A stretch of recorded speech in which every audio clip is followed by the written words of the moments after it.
Buenas tardes. En el Cato Institute nos gusta decir que la libertad desempeña un papel fundamental para el progreso humano y como escuchamos a Johan Norberg y a otros ayer, las últimas décadas de la globalización han visto una mejora sin precedentes en el bienestar humano, en especial en los países en desarrollo. El progreso humano es el triunfo y la gran narrativa del liberalismo clásico. Sin embargo, nos dicen que los mercados libres y el exceso de consumo están destruyendo al planeta.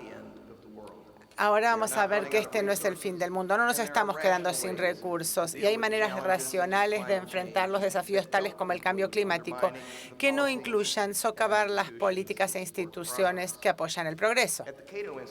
En Cato Institute publicamos el índice de libertad humana con nuestros amigos del Instituto Fraser. Es una medida de libertades económicas, personales y civiles. Lo menciono porque hay una fuerte conexión entre la libertad y la prosperidad.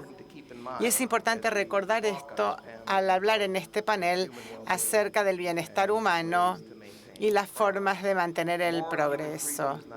Más libertad humana no solo está vinculada con mayor riqueza, sino con una variedad de indicadores de bienestar humano como expectativa de vida, acceso al agua potable, reducción de las tasas de mortalidad, etcétera, etcétera. Estamos en la Argentina, así que les voy a mostrar algunas diapositivas de la Argentina. Como pueden ver, en los últimos 20 años de gobierno principalmente peronista, la caída de la libertad ha sido notable. La Argentina ahora ocupa el puesto 77 de 165 países. Estaba en el puesto 41 y cayó. Pero en cuanto a libertad económica, es el mayor nivel de Argentina. Está en el puesto 158 de 165 países en cuanto a libertad económica. Eso se puede dividir en distintas categorías como regulación, y ahí podemos ver que hubo una caída también. La Argentina está en el puesto 143 de 165 países. Es uno de los países más regulados del mundo. También es una de las economías más cerradas y tiene una de las peores políticas monetarias del mundo, en el puesto 161 y 163 y 61 respectivamente. Ahora entienden que es importante salvaguardar la libertad si queremos seguir disfrutando del progreso. Y ese es el mensaje del índice de libertad humana y de gran parte del trabajo que hacemos en el Instituto Cato. Quiero invitar ahora a los próximos oradores, Marian Tupy y Björn Lomborg son nuestros próximos oradores. Voy a comenzar presentando a Marian Tupy, que es Fellow del Cato Institute. Está en el proyecto de progreso humano y es autor del libro Superabundancia. Le damos una cálida bienvenida a Marian Tupy.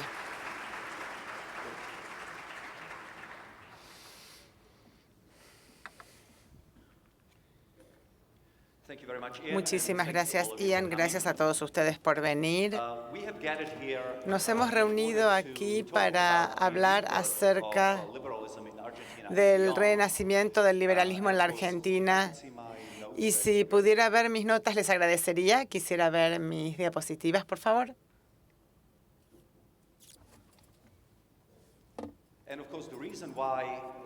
El motivo por el cual hablamos del renacimiento del liberalismo en la Argentina y el mundo es porque el liberalismo nunca ha sido aceptado universalmente, siempre ha sido cuestionado.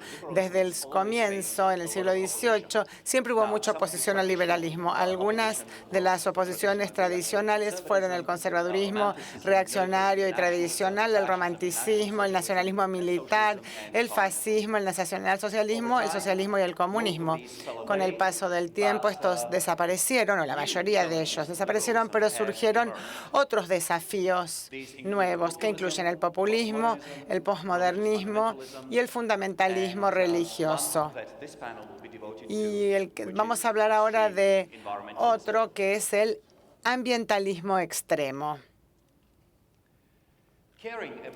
Preocuparse por el medio ambiente es bueno, pero el ambientalismo extremo es una amenaza al liberalismo por algunas de sus características definitorias, entre ellas el tecnooptimismo, que ve a las nuevas tecnologías como una amenaza en lugar de ver una ayuda potencial para que la humanidad enfrente algunos de los problemas como el cambio climático. Por lo tanto, por ejemplo, hablan en contra de la energía nuclear, aunque la energía nuclear no contamina. El ambientalismo extremo es contra agencia, niegan nuestra capacidad de cambiar nuestras conductas, como por ejemplo la de contaminar el medio ambiente. Esto puede llevar a un fatalismo y a un pensamiento apocalíptico, pero también puede llevar a pedidos de la centralización del control y el colectivismo que apuntan a restringir las elecciones y acciones individuales. Con esta lógica, la libre empresa y los altos niveles de vida que crea el capitalismo deben abolirse. Además, el ambientalismo extremo afecta a la vida humana en cuanto a su efecto en el medio ambiente. Un niño no sería una fuente de felicidad y de potencial, sino una huella de carbono que hay que minimizar. Por lo que veo, el ambientalismo extremo se preocupa por dos cuestiones, principalmente el cambio climático, y de esto va a hablar Bjorn después de mí, y el segundo tema es el de escasez de recursos, del que voy a hablar yo. En teoría, los recursos son finitos. El crecimiento de la población aumenta el uso de recursos y, como resultado, aumenta el precio de los recursos. Estos pasan a ser más escasos y cuando escasean los recursos, tiene que bajar el nivel de vida y surge el hambre. Esta teoría, se sostiene, funciona de dos maneras. En primer lugar, debería funcionar con los aumentos de la población. Cuando aumenta la población, por ejemplo, entre 1800 y 2024, la población del mundo pasó de ser 1.000 millones de personas a 8.000 millones de personas. Entonces, ahí veríamos una mayor escasez. Pero también esto funciona si se estabiliza o cae la población. ¿Por qué? Porque a medida que las personas son más ricas, usan más recursos. No importa si la población aumenta, se estabiliza o se reduce, tenemos que seguir utilizando más recursos en el futuro. La pregunta es, ¿esta teoría es verdadera?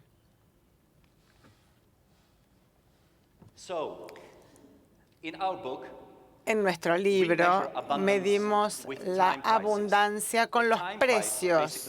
Básicamente, el precio en el momento indica cuánto tiempo hay que trabajar para poder comprar algo. Si hoy uno tiene que trabajar 1 hora para comprar 1 kilo de manteca, pero en 5 años tiene que trabajar solo 30 minutos para comprar ese kilo de manteca, esto significa que uno es el doble de rico.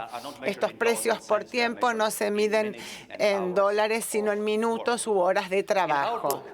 En nuestro libro vimos 50 productos básicos, los más comerciados entre 1980 y 2018. Y lo que vimos fue que, en promedio, el precio en tiempo de estos productos básicos se redujo en un 72%. Tenemos el promedio del trabajador mundial promedio. Esto significa que la abundancia de recursos en relación con los salarios aumentó en un 250%. Otra manera distinta de decirlo sería: tomemos el cerdo. En cuanto a precio por tiempo, cayó 84%, lo que significa que el trabajador mundial fue 550% más rico en 2018 que en 1980. Podemos ver los mismos datos desde la perspectiva de los países.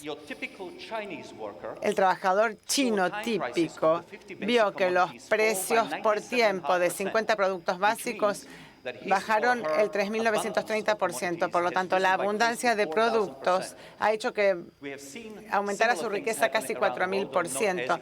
Vemos lo mismo en todo el mundo, aunque no de manera tan marcada. Miremos Chile, por razones obvias.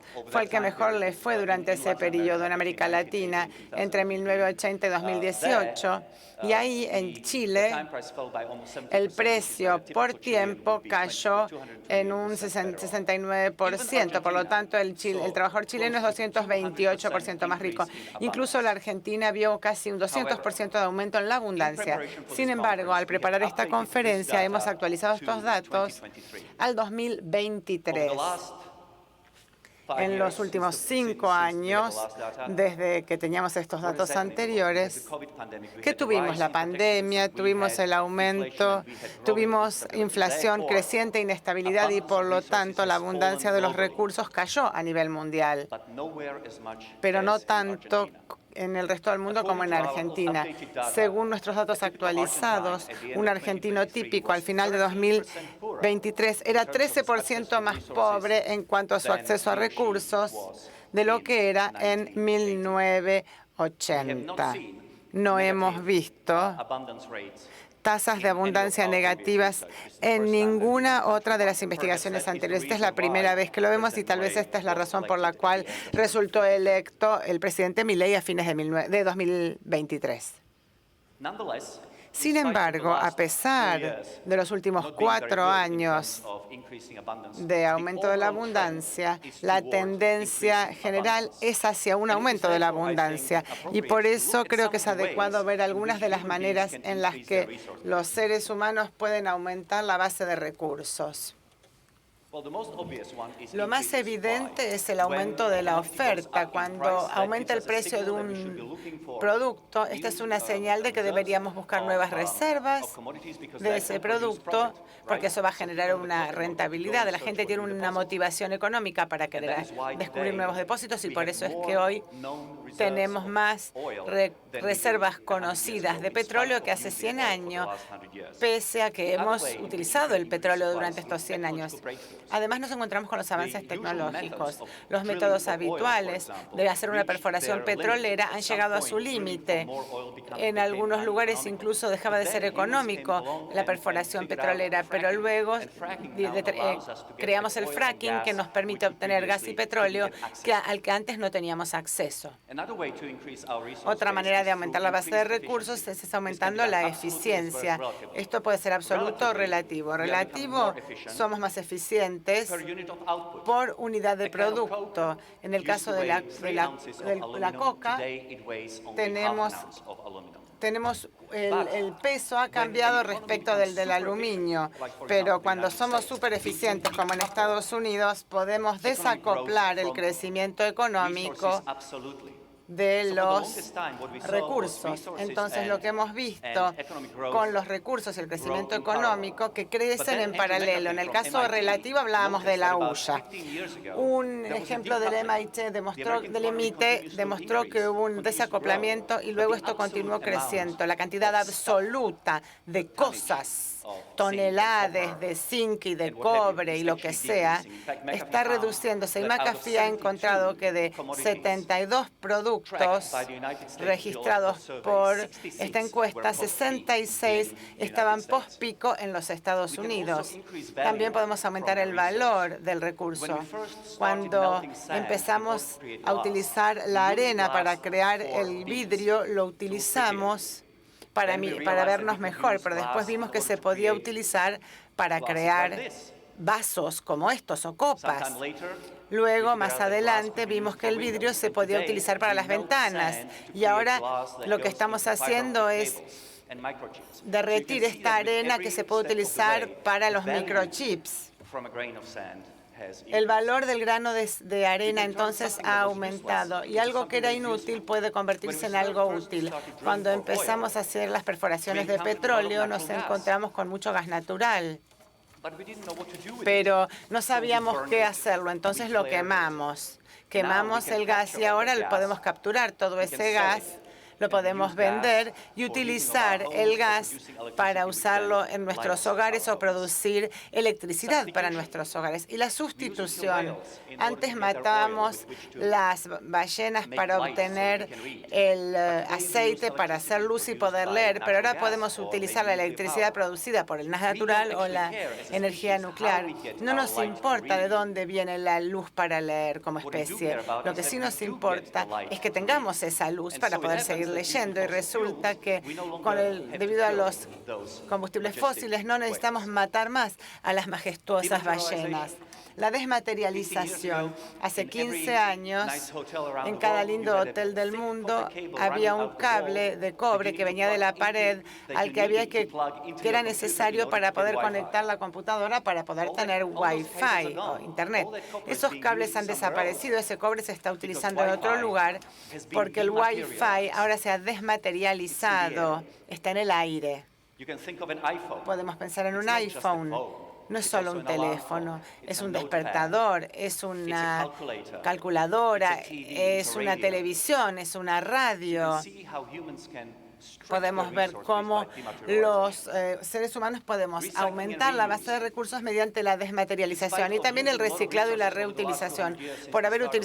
Pese a haber utilizado todos estos recursos en los últimos 200 años, desde la Revolución Industrial y después de miles de años de humanidad, los recursos siguen estando en el planeta. Sí, sigue habiendo algo de hierro y algo de aluminio que quedan en un auto o en un autobús, pero todos estos materiales se pueden reutilizar para hacer algo más. Durante la Segunda Guerra Mundial, por ejemplo, el gobierno estadounidense le dio al proyecto de Manhattan 14.000 toneladas de plata para crear electromagnetos que eran necesarios para la producción de armas nucleares.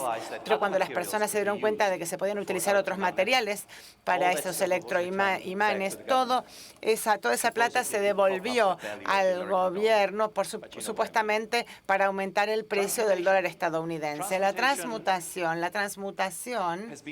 ha sido una leyenda y un mito durante milenios, pero la transmutación sucede todo el tiempo. El Big Bang solo creó hidrógeno y ese hidrógeno fue sometido a gran presión y temperatura dentro de las estrellas y luego se convirtió en distintos metales. Cuando explotaron estas estrellas en el universo con todos los elementos que teníamos en la Tierra, entonces podemos hacer la transmutación de un elemento en otro porque ya en el planeta tenemos todo lo que necesitamos. ¿Qué es una estrella? Una estrella es un reactor de fusión y sabemos cómo hacer fusión. Es antieconómico ahora, pero puede ser económico con el paso del tiempo. Y, por supuesto, el hidrógeno está muy presente en nuestros océanos. Pero para cuando necesitemos el hidrógeno, estos reactores de fusión, para cuando falte el hidrógeno, vamos a tener el minado espacial. Vamos a estar mandando robots como los que hace Elon Musk al espacio. Con inteligencia artificial los enviaremos a minar otros astros para encontrar metales y agua y traerlos a la Tierra. Lo único que necesitamos es más conocimiento y más ideas. Y ahí es donde entran las personas. Más ideas, más personas. Más personas son más ideas, más innovación. Más innovación conduce a una mayor productividad y una mayor productividad se traduce en un mejor estándar de vida. Nosotros no somos como los demás animales. Otros animales, cuando se quedan sin cosas, si se comen todo el pasto o todas las hojas del árbol, se mueren. Nosotros no. Nosotros innovamos. Y hemos logrado salir de la escasez produciendo nuevos conocimientos. Y el conocimiento tiene una calidad muy peculiar. Cuanto más conocimiento se consume, más conocimiento se tiene. Si entendemos esto, podremos entender cómo podemos utilizar cada vez más recursos en nuestra era industrial y terminar teniendo aún más recursos que terminen siendo más baratos. Nuestro análisis data de 1850 y se inicia ahí y muestra que los recursos están avanzando más rápido que el crecimiento de la población. Y en promedio, cada ser humano adicional crea más de lo que consume, crea más de lo que destruye. Y cuando la abundancia de recursos crece a un paso mayor que la población, nosotros a esto lo denominamos superabundancia. Julian Simon, que era fellow del Instituto Cato, antes de morir, demasiado joven, tenía razón. Él decía que los niños que nacen en este mundo no vienen solamente con la panza vacía, sino también que vienen con un cerebro capaz de crear e innovar. Las personas somos el último recurso. Pero por supuesto que las personas no somos suficientes. Si el tamaño de la población fuera lo único que hace falta, China hubiera sido el país más rico de los últimos años, porque ha sido el más populoso de los países además. Pero China y la India han sido muy pobres hasta que se embarcaron en sus reformas respectivas en 1978 y 1991, respectivamente. Entonces, para innovar, las personas tienen que tener la libertad de pensar, hablar, publicar, asociarse, ahorrar, invertir, comerciar y tener ganancias. Y el mercado tiene que ser libre porque tiene que resolver y poder determinar cuáles son malas ideas y cuáles son buenas. Hay muchas personas que tienen muchas ideas, algunas son malas. Hace falta un libre mercado que nos diga qué va a funcionar y qué no va a funcionar. Y también uno tiene que poder elegir entre innovaciones más o menos valiosas. Por eso es que el iPhone le ganó al BlackBerry. Entonces, la superabundancia es equivalente a población por libertad. La libertad es un componente fundamental de la superabundancia. Para concluir, entonces, la teoría de la sobrepoblación y el sobreconsumo es incorrecta. La población mundial sigue creciendo, pero los precios de los recursos siguen bajando, los precios de los recursos siguen bajando. Entonces, los recursos son más abundantes, no a pesar del crecimiento de la población, sino debido al crecimiento de la población, o más bien debido al nuevo conocimiento que puede crear esa población creciente. Y finalmente, la creación de conocimientos funciona mejor cuando las personas y los mercados son libres. ¡Viva la libertad, carajo!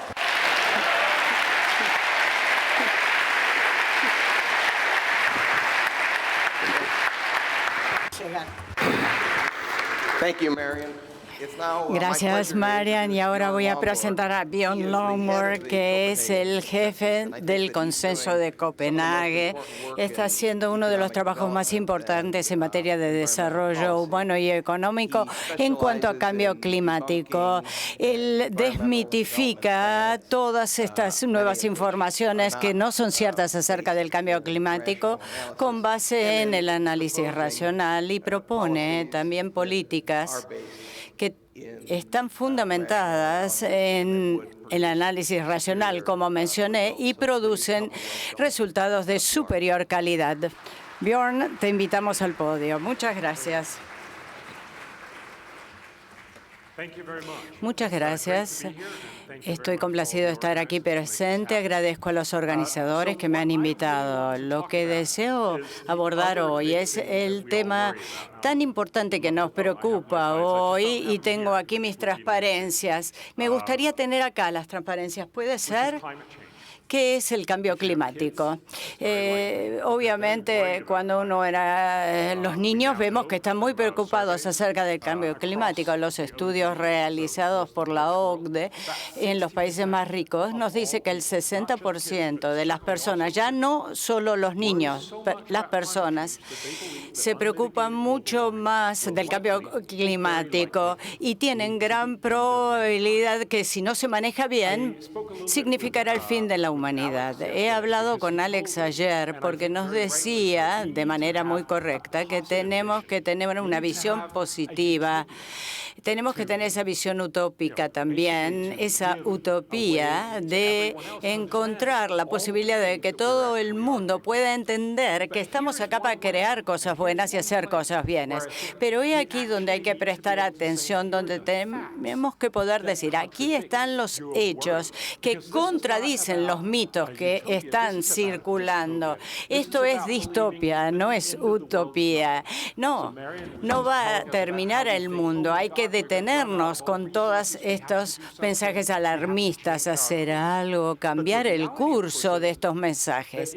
Pero la realidad nos demuestra que si pensamos que el mundo va a terminar debido al calentamiento global, no hay ninguna otra cosa que nos preocupa. Si eso sí marca el fin del mundo, ahí sí debemos preocuparnos. Entonces es una cuestión muy importante de enfrentar. Si los argumentos son, por ejemplo, gasten 5, 10, 20% del PBI en encontrar soluciones al cambio climático con el calentamiento global, claro, lo van a gastar. No van a tener recursos, oportunidades para hacer todo lo que es necesario para mejorar el mundo.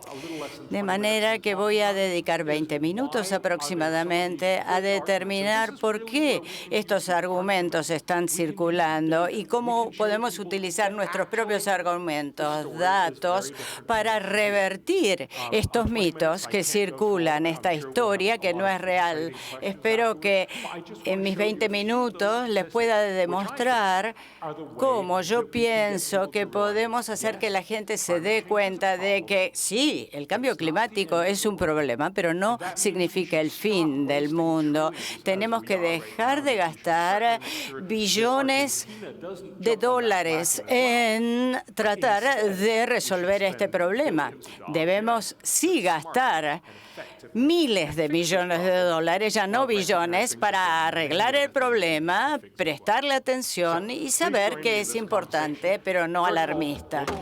En primer lugar, por supuesto, el calentamiento global es un problema real, no está hecho por el hombre, así que no es natural, es artificial y tenemos que diseñar estas ideas, pero estas ideas muchas veces se expresan de manera exagerada. Esto es lo que de alguna manera exageramos tanto el mensaje que estamos empeorando el mundo porque estamos gastando mucho más dinero del necesario para resolver un problema que, si bien es real, no se condice con la actitud alarmista. Y ahora les voy a dar algunas estadísticas al respecto. Fíjense, el incendio de bosques. Todo el mundo les dice a ustedes que se incendian los bosques debido al calentamiento global. El New York Times tiene un sitio de Internet donde muestra postales del mundo donde vemos los bosques que se incendian y lo único que uno ve es este oscurecimiento del cielo a través de los incendios. Se gastan millones y millones, miles de millones y, como dije antes, billones de dólares en combatirlos. Ahora, tenemos los datos exactos respecto de los bosques que se han incendiado en todo el mundo en el periodo 1900 a 2100. Entonces, lo que hay que trazar son modelos climáticos para luchar en contra de esta realidad que se basen en datos. He aquí una reconstrucción histórica a nivel mundial. Hoy tenemos menos incendios que anteriormente. Fíjense el porcentaje de declinación y reducción de bosques que se incendian. Está cayendo hasta el 3%, de 4,5 a 3%. Tenemos satélites de la NASA que están circulando en nuestros cielos las 24 horas del día, detectando los incendios y además permitiéndonos luchar contra ellos. En 2022, donde tenemos los datos más exactos de que disponemos, 2022, fue justamente el índice de incendios de bosques más bajos registrado en el mundo. Entonces no encaja con esas historias que andan circulando. Ahora, claro, uno escucha la palabra incendio repetida una y otra vez. Van las cámaras de televisión, lo firman permanentemente, pero no hay nadie que se ha filmado en una entrevista diciendo, bueno, pero aquí tenemos los datos, está cayendo el índice de incendios. Acá no tenemos incendios como antes. ¿Y por qué ocurre esto? No tiene mucho que ver con el cambio climático, tiene que ver con los seres humanos. Que por supuesto nosotros no queremos tener incendios y lo que quieren y queremos todos es tener entornos seguros. Ahora, es muy importante reconocer que con los seres humanos no hemos tenido mayor cantidad de incendios, sino menos cantidad de incendios. Entonces, ¿cómo van a ser el futuro? Por supuesto que tenemos que hacer algo con el cambio climático, pero fíjense que si implementamos una política climática adecuada, vamos a todavía ver menos incendios de los que vemos hoy en día. Es un mensaje distinto. No estamos diciendo, ¡ay, el mundo arde! Se va a acabar el mundo a través de los incendios. No, nosotros lo que tenemos que implementar es una política absolutamente firme en esta materia para asegurarnos de que el mundo va a ser cada vez mejor, no cada vez peor. Ahora, ¿cuánto nos va a costar esto? Y además, ¿qué debemos hacer al respecto? Entonces, ¿por qué nosotros entendemos mal esta cuestión del calentamiento global? Porque obviamente es lo que vemos con el tema de los incendios. Este gráfico que habla de las muertes que se producen a raíz del cambio climático en el periodo 1920-2020, ya sean inundaciones, incendios masivos, nos permite ver cómo, incluso también con las tormentas y las sequías, lo que pasaba en 1920. Ven, en el promedio, casi 500.000 de personas, 500.000 morían por año. Un número terrible. La opinión popular va a decir, no, este número cada vez es más alto, es terrible. No, fíjense que no es cierto. Fíjense el gráfico. Son números oficiales de una base internacional sobre desastres naturales y catástrofes, donde justamente 1.500 personas, y acá, en este caso, por año son 50.000 personas que mueren. Comparadas con las 500.000 de 1920, tenemos en el 2020 una reducción a 50.000. No tiene nada que ver con el cambio climático. Pero lo que pasa es que cuando nosotros podemos sacar a la gente de la pobreza, cuando avanza la tecnología y la utilizamos adecuadamente, tenemos mejores modelos de predicción, mejores herramientas para luchar contra estas catástrofes. Por eso hemos tenido mucho éxito, no nosotros, sino quienes han transmitido este mensaje al mundo alarmista de que las cosas estaban empeorando. Pero nosotros, por supuesto, podemos eliminar una gran proporción de todos estos daños. ¿Por qué? Porque somos personas inteligentes y vamos a hacer un uso inteligente de los recursos y de la tecnología. El mundo no se va a acabar, está mejorando cada vez más. Los seres humanos somos resilientes y utilizamos esas capacidades para mejorar el mundo. Tenemos que entender que cambio climático no es sinónimo de fin del mundo.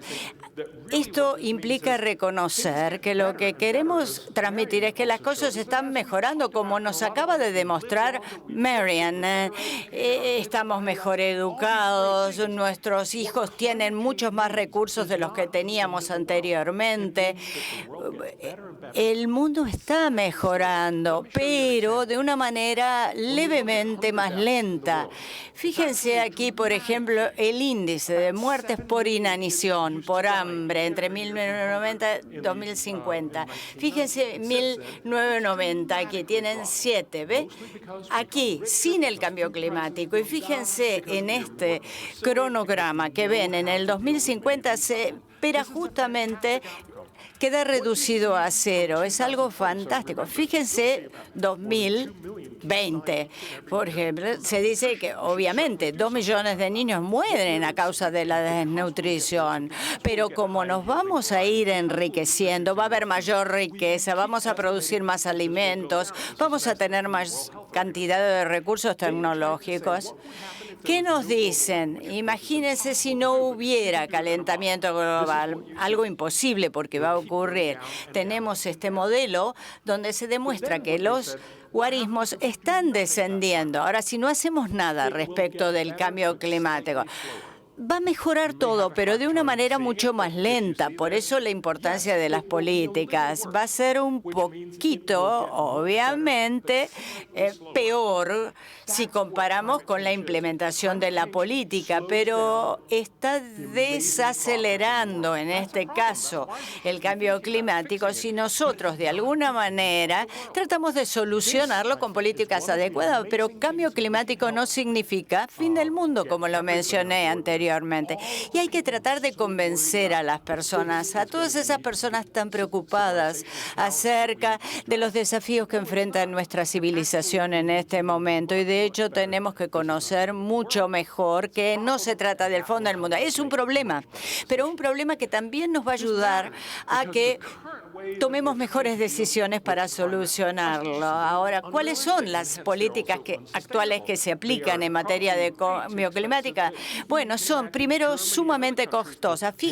Piensen en Alemania y otros países que inclusive pagan por ello. No son sostenibles ni sustentables. Ven aquí la participación a nivel mundial de la energía renovable entre 1800 y 2050. En 1800 teníamos un 84% venía de energía renovable. Sí, en Gran Bretaña, que había comenzado a utilizar el carbón. Se trataba de toda la energía que podíamos tomar. Por ejemplo, hoy en día tenemos unos recursos maravillosos, turbinas eólicas, nuevos dispositivos tecnológicos, todo lo cual hizo que números tan altos a principios del siglo XIX vayan cayendo. Y ahora en el 2010, acá ustedes tienen el 2000, pero en el 2010 tenemos una caída enorme a un 13%, 13, 14%, y fíjense para 2050. Y, por supuesto, la parte más baja es la parte de la población con menos recursos, más pobre, que todavía sigue utilizando el carbón para cocinar. ¿Qué pasará dentro de 20 años si utilizamos adecuadamente las tecnologías e implementamos las políticas correctas? Y estos datos provienen de la Asociación Internacional de Energía, con lo cual los políticos, ¿qué hacen? Bueno, en general a veces dicen mentiras, le dicen no, vamos a tener obviamente un nivel cero de consumo de energías que no sean renovables. No, vamos a tener un consumo general de energías renovables, pero esto es importante. Quieren que tenemos que tener energías verdes, 34% a la mitad del siglo, 2050. Ven que tienen allí toda la información. Es distinta, es un poco menos optimista de lo que hoy tenemos, diríamos 26% contra 34%. Pero si ustedes tienen en cuenta esta ecuación lineal con la Asociación Internacional de Energía, fíjense que en el 2153 hablamos ya de un 100%. Estamos hablando de 2153. Miren qué proyección. Entonces, nos faltan 150 años para alcanzar ese nivel. Entonces, fíjense que para lograr esa transición de vía rápida en todo el mundo, vamos a tener en cuenta también que no estamos yendo al fin del mundo. Entonces, por ejemplo, ¿cómo se pueden implementar políticas de cambio climático que sean inteligentes? Porque ustedes saben que luchar contra el cambio climático significa primero gastar muchísimo dinero y los daños que se causan son muy costosos, pero la política en materia de cambio climático también significa que esos daños son muy costosos. Entonces, hay que tomar una decisión. ¿Cuánto vamos a gastar para abordar las políticas de cambio climático y para remediar y solucionar los daños costosos que provoca el cambio climático? Todavía no estamos ni cerca de lograr una solución. Ahora, fíjense aquí cómo los costos muchas veces superan a los beneficios.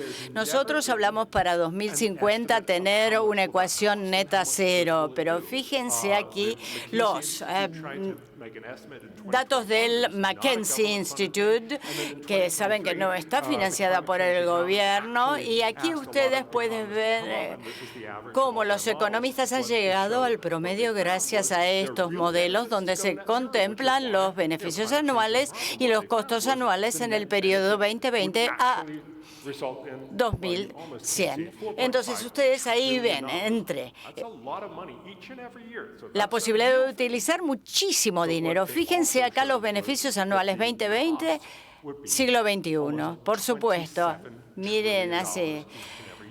27 trillones americanos o billones nuestros, y cuando ustedes están comparándolos con 26.8 en cuanto a los costos que produce 26 trillones americanos o billones nuestros. Entonces, fíjense la comparación entre los beneficios y los costos.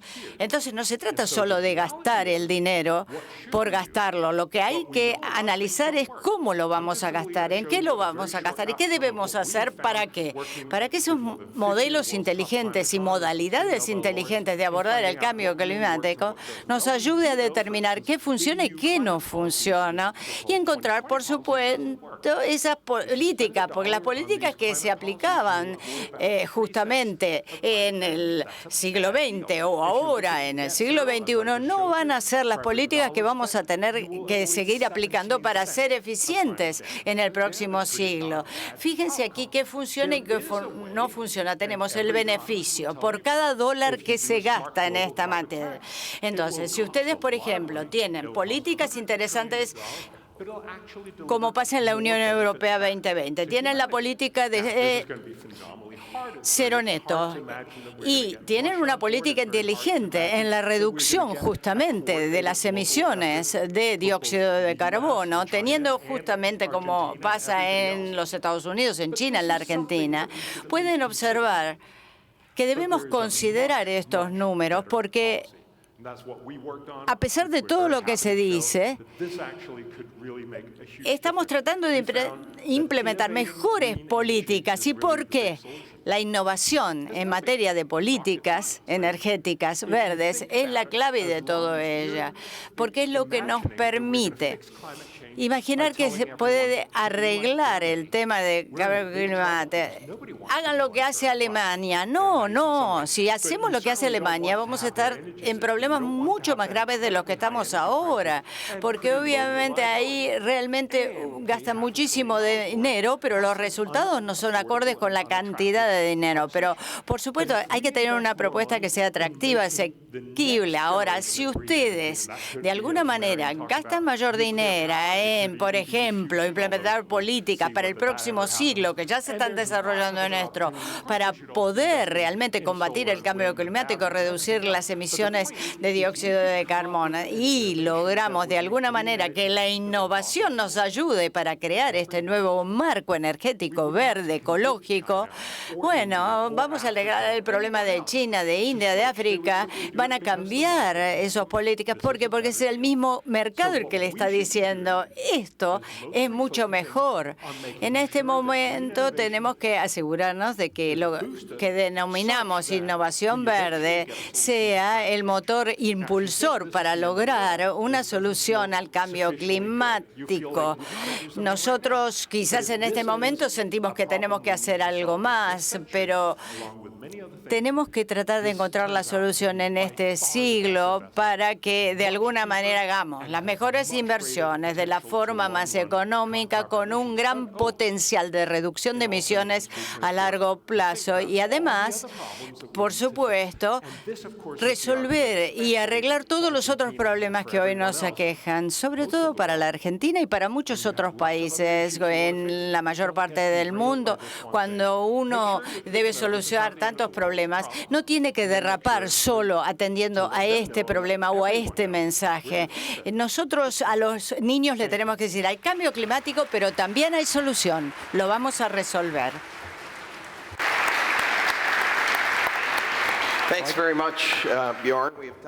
Muchas gracias, Bjorn. Ahora tenemos tiempo para preguntas.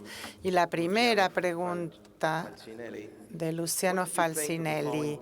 ¿Qué piensas de la caída en la tasa de natalidad y la mayor edad de la población? Creo que esta pregunta tiene que ver con qué piensas de una reducción en el crecimiento de la población. Creo que esta es una pregunta para Marian.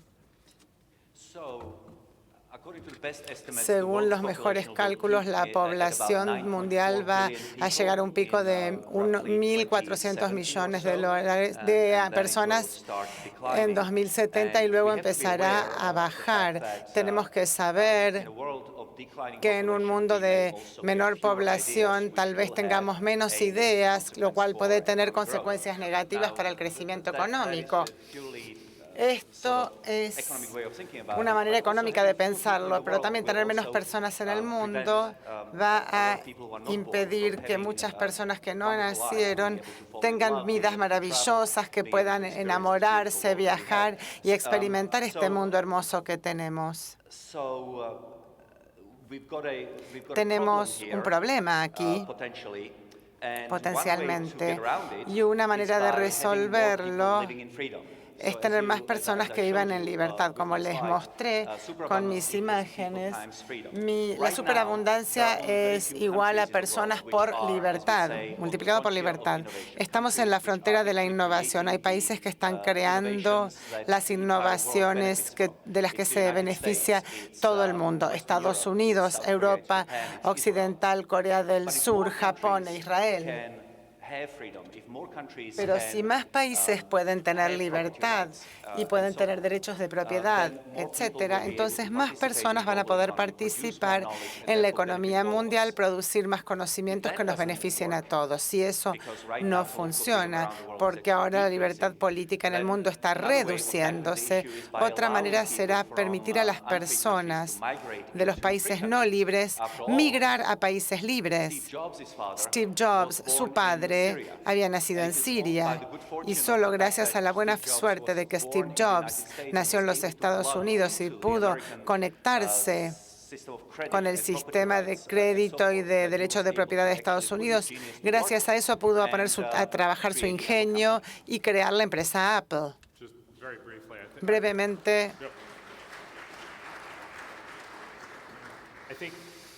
creo que tenemos que reconocer que se trata de un ímpetu universal de no tener tantos hijos como teníamos antes.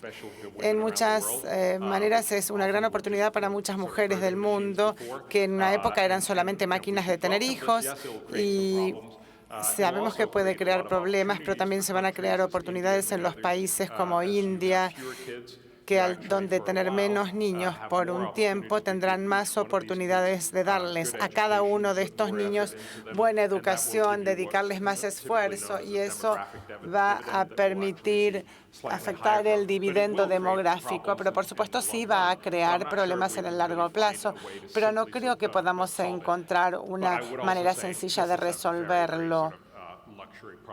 Pero este es un problema menor comparado con muchos otros problemas que hemos tenido. Por supuesto que nada de lo que yo dije quiere decir que haya que forzar a las personas a tener más hijos de lo que quieren. Hay un valor que tiene más valor para mí incluso que el crecimiento económico, que es el de la libertad. O sea, que jamás diría que hay que obligar a alguien a tener más hijos. Pablo Kla escribe, Bill Gates en un libro dedicado al cambio climático resume los efectos devastadores del aumento del calentamiento mundial. ¿Usted piensa que la innovación en energía verde puede ser oportuna? ¿Cuándo? Bill y yo no estamos de acuerdo en algunas cosas. Él está planteando muchas preocupaciones con los residuos. Yo creo que nadie cree que vamos a limitar esto a 2 grados.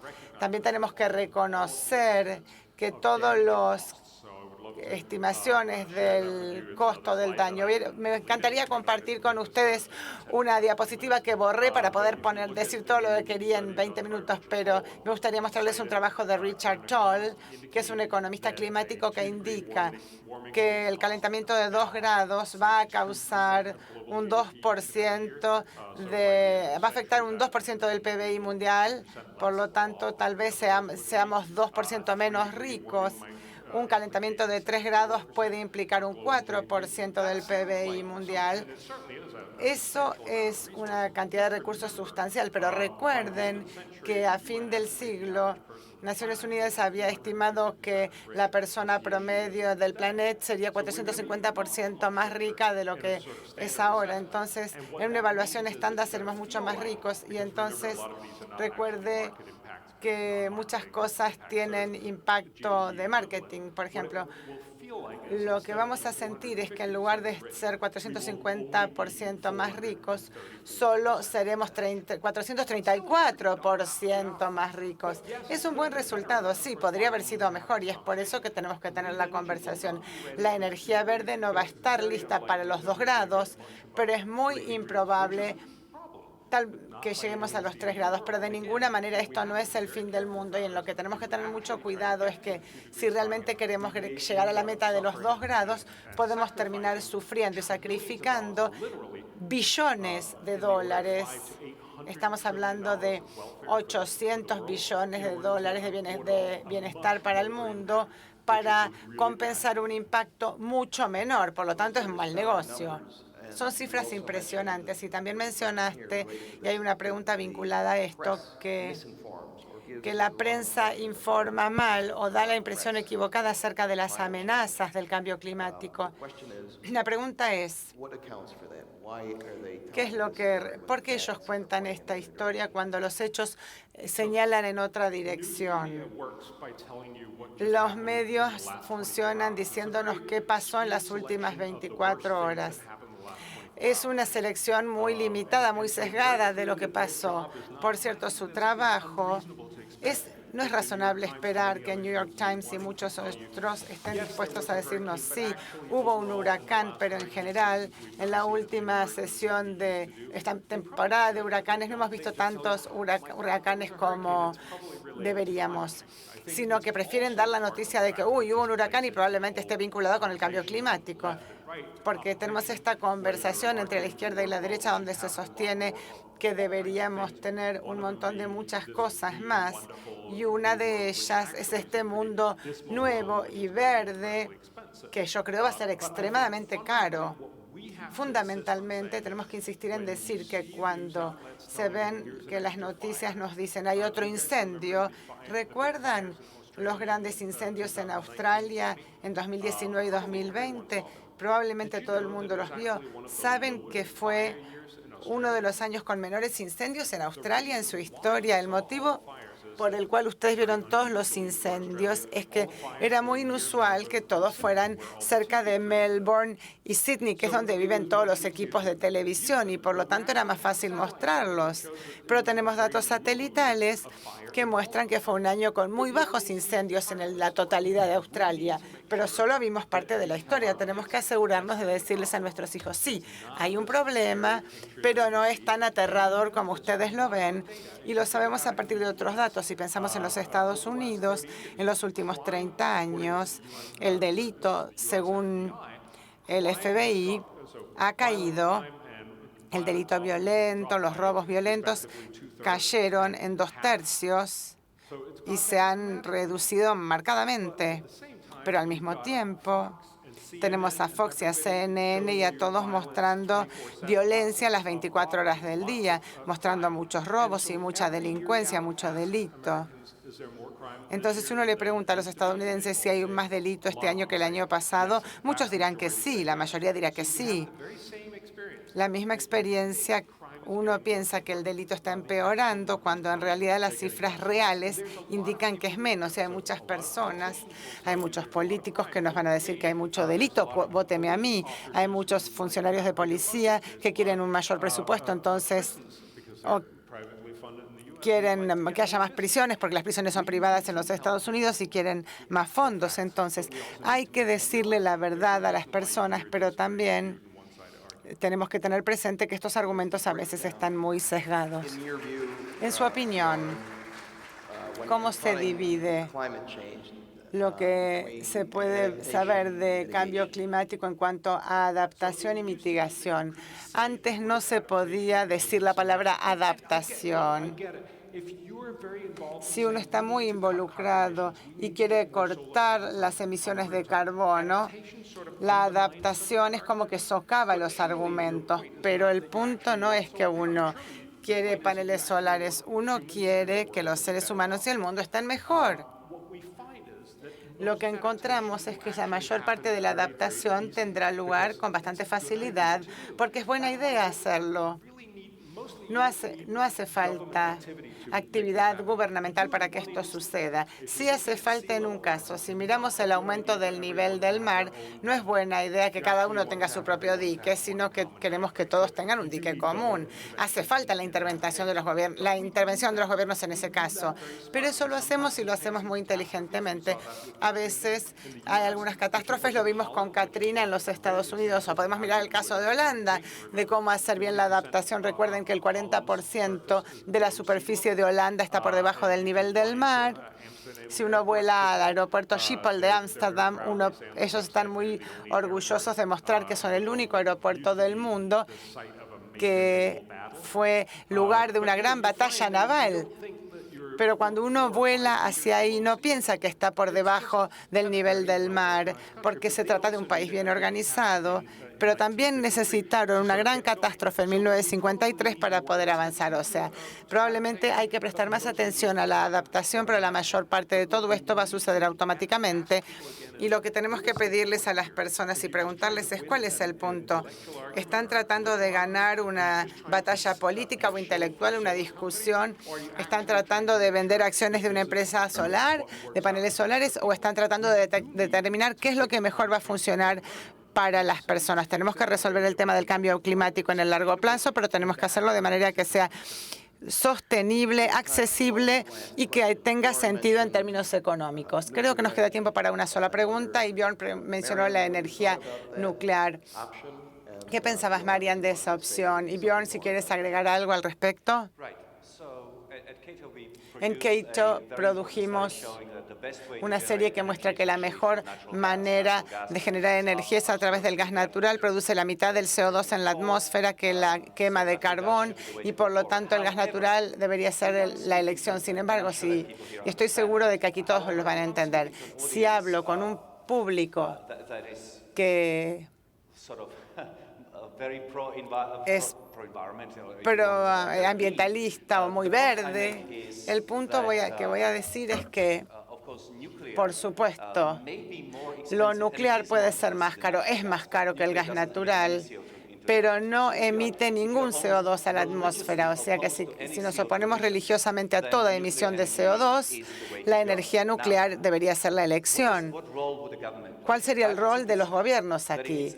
Si la alternativa aquí es gastar 800 billones de dólares para enfrentar el cambio climático o comprometer miles de millones de dólares con reactores de fisión, obviamente el segundo es más sabio como opción. La segunda opción es más sabia. Dos comentarios breves. El problema nuclear ahora es que es muy costosa la energía nuclear. Esto significa que cuando hayan construido el reactor nuclear, habrá que seguir usándolo todo lo que se pueda. Lo que han hecho en Estados Unidos y en Alemania y muchos otros lugares fue la estupidez total. Ya compraron el reactor nuclear, ya se comprometieron a desarmarlo ahora. Ofrece energía libre de CO2 a un costo casi cero. No dejen de usarlo, no dejen de usar la planta nuclear, pero probablemente hay más. Por supuesto, es muy costoso esto para los países muy ricos porque hay mucha reglamentación. Uno puede sostener o discutir si esa reglamentación es necesaria, pero entonces, ¿qué decimos? Bueno, hagamos que la energía nuclear sea un poco menos segura. Lo que podemos hacer es energía nuclear de cuarta generación. La energía nuclear puede ser muy barata y muy eficaz y muy segura. Ese sería el mundo ideal. Así que invirtamos en eso. Por supuesto, hay que recordar que las últimas 3 generaciones nos dijeron que iba a ser súper barato y no lo fue. Y lo otro que tenemos que recordar es que la electricidad en el mundo, y eso es lo que hace la energía nuclear, es solo el 20% de todo el uso de la energía. La mayor parte de la energía se utiliza en la calefacción, la industria y la agricultura, y es difícil reemplazar cosas tales como el acero, el cemento y los fertilizantes, y no sabemos cómo resolverlo sin combustibles fósiles. O sea que esto va a resolver parte del problema, pero no todo el problema. Quiero agregar que el motivo por el cual la energía nuclear es tan cara es porque dejamos de innovar, dejamos de aprender. La curva de aprendizaje nos ha impedido emerger en los años 70. Si queremos saber quién es verdaderamente responsable del cambio climático y de tanto CO2 en la atmósfera, miren a las personas que impidieron el avance del poder nuclear en los años 70. Fueron los ambientalistas los que se opusieron. Ellos son los responsables del cambio climático y del calentamiento mundial. Muchas gracias.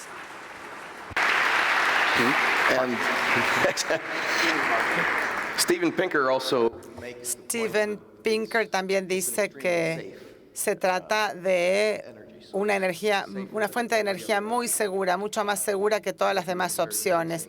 Y él lo sostiene con un argumento muy convincente basado en datos. Lamentablemente nos hemos quedado sin tiempo. Quiero agradecer a Marian y Bjorn por esta excelente conversación. Por favor, lean su trabajo. Es muy importante. Muchísimas gracias a todos.